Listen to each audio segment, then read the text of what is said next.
Pemirsa, Mahkamah Konstitusi atau MK mengabulkan sejumlah poin dalam Judicial Review Omnibus Law Undang-Undang Nomor 11 Tahun 2020 tentang Cipta Kerja.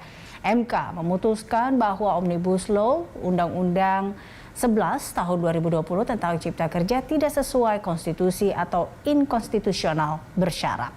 MK hanya menyatakan agar pemerintah tidak menerbitkan peraturan baru yang bersifat strategis sampai dilakukan perbaikan atas pembentukan Undang-Undang Cipta Kerja.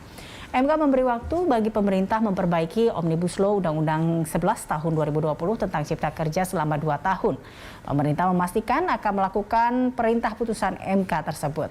Lalu apa efek dari keputusan MK tersebut? Apakah Omnibus Law Undang-Undang 11 Tahun 2020 tentang Cipta Kerja itu harus dibatalkan atau tidak berlaku lagi? Kita akan membahasnya bersama dengan pakar hukum tata negara yang juga merupakan hakim konstitusi periode 2003 hingga 2008, Bapak Marwarar Siaan. Terima kasih Pak Marwarar telah bergabung bersama kami. Ini kalau kita lihat terkait dengan putusan MK kemarin, Pak Marwarar, Anda melihat ini banyak pihak berkata bahwa ini harus segera diselesaikan, harus segera dibenarkan karena akan memiliki efek ke depannya terutama bagi investasi juga. Bahkan Apindo berharap ini harus segera diselesaikan di 2022 karena akan ada terjadi multitafsir di sini di publik. Menurut Anda, bagaimana sebenarnya mekanisme perbaikan Undang-Undang Cipta Kerja pasca putusan MK kemarin, Pak, untuk diselesaikan dengan cepat?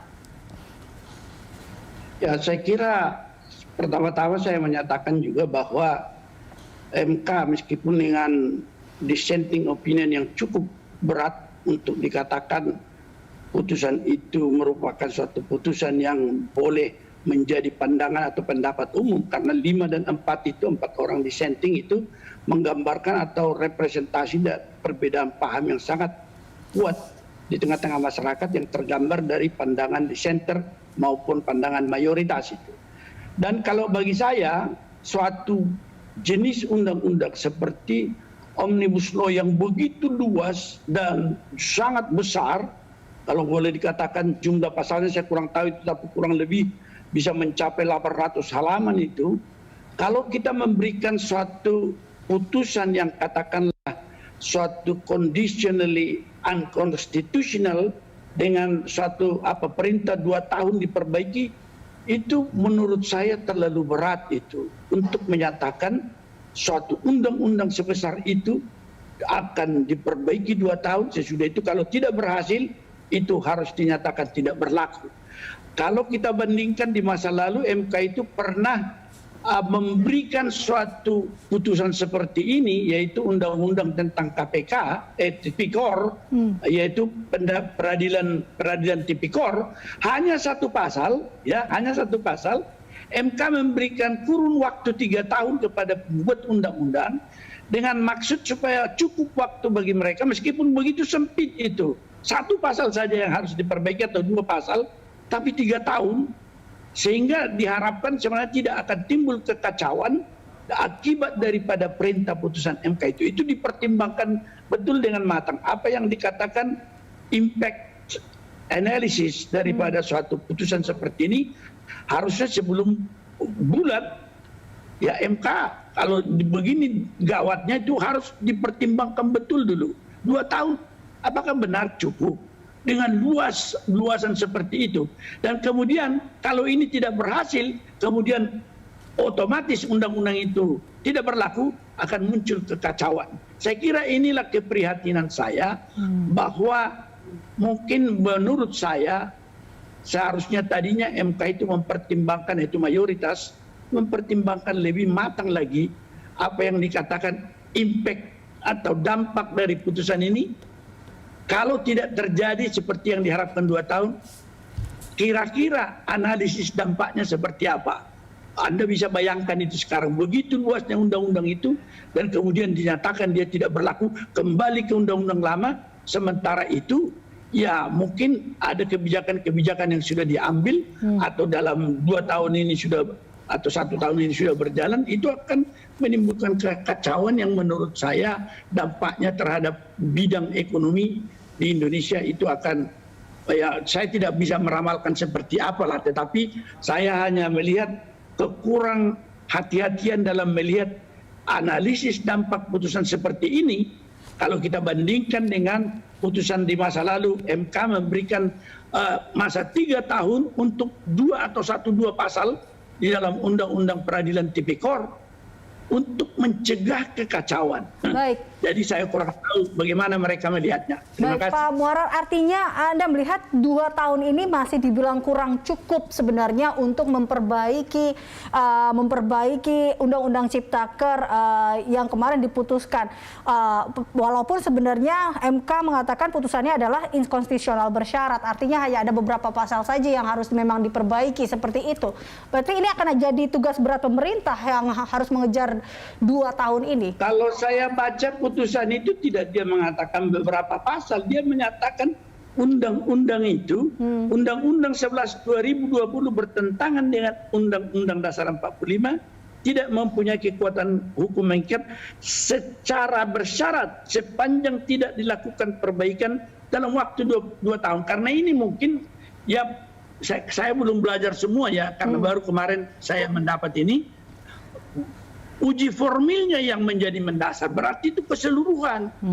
Jadi uji formil itu adalah tata cara pembuatan undang-undang ini yang didasarkan pada undang-undang sekarang yang terbaru, Undang-Undang P3 atau Undang-Undang tentang tata cara pembentukan peraturan perundang-undangan, Undang-Undang 15 tahun 2019 yang merupakan perbaikan dari 2 undang-undang sebelumnya.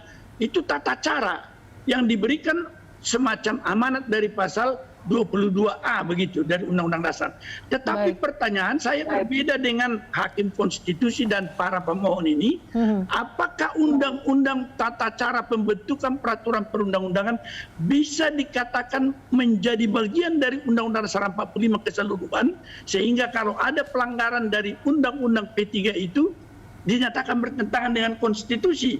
Ini menjadi sesuatu yang menjadi problematis bagi saya akibat mandat daripada pasal 22A, seberapa jauh dia harus kita berlakukan.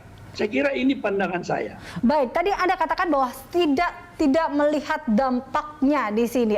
MK tidak melihat ke depannya dampak dari apabila 2 tahun ini tidak bisa diselesaikan dengan baik, misalnya seperti itu, Pak Muarar. Anda memang melihat apa yang akan terjadi bila memang dampak dari keputusan MK ini terhadap Undang-Undang Ciptaker yang memang nanti tidak, misalkan ke depannya tidak sesuai dengan rencana, Anda melihat dampak yang akan terjadi seperti apa, Pak?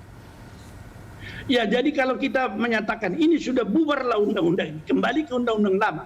Padahal kita mengetahui di masa lalu apa yang dikatakan ketidakharmonisan sistem perundang-undangan, peraturan perundang-undangan kita, baik secara horizontal dalam arti satu level dengan undang-undang, tetapi di bidang yang lain, tapi memiliki kaitan terhadap satu objek tertentu, misalnya yang saling bertentangan, maupun secara vertikal, peraturan di atas dengan di bawah, apakah itu peraturan-peraturan daerah yang saling mengikat di dalam suatu langkah-langkah kebijakan di bidang ekonomi, misalnya perizinan dan lain-lain, yang harus dipedomani oleh pemerintah. Oleh karena demikian luasnya sebenarnya apa yang dikatakan ketidaksinkronan sistem perundang-undangan kita akibat ya masalah-masalah politik lah di masa lalu kan, sehingga secara horizontal saja bisa terjadi, sektoral berbeda, dan pengaturan itu dampaknya tentu saling mengikat dan memacatkan.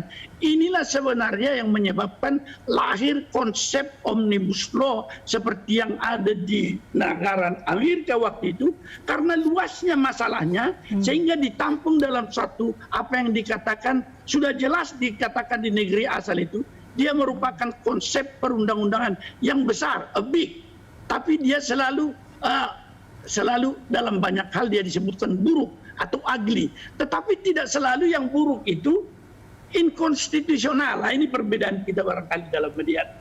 Baik. Nah, ini ada frasa yang menulis bahwa pemerintah juga tidak atau juga diminta tidak boleh membuat keputusan strategis selama Undang-Undang Cipta Kerja belum diperbaiki.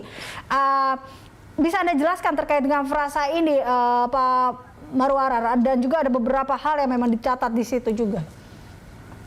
Ya, artinya kebijakan-kebijakan yang dirancang pemerintah, kemudian implementasinya membutuhkan peraturan yang lebih rendah, sekarang tidak dibolehkan. Jadi ini artinya sudah macet total ini kalau menurut saya. Dan mungkin pemerintah sekarang sudah kebingungan ini, what to do dengan perintah itu. Karena sudah seperti mesin itu jam itu. Baik, singkat saja Pak Muarararso, jadi what to do, apa yang harus dilakukan pemerintah dalam menyikapi keputusan MK ini? Singkat saja Pak. Ya, saya kira pemerintah tetap harus mematuhi, kalau dalam artian suatu pemerintah yang konstitusional itu adalah bentuk kontrol. Tetapi soal nanti akibatnya, tentu bukan hanya pemerintah yang akan menanggung, seluruh bangsa Indonesia akan menanggung akibat daripada suatu putusan yang bisa menimbulkan dampak yang tidak dihitung dari awal. Saya kira itu saja. Baik, terima kasih Pak Marwar Arsiaan telah bergabung bersama kami dalam Prime Time terkait dengan dialog kita sore hari ini.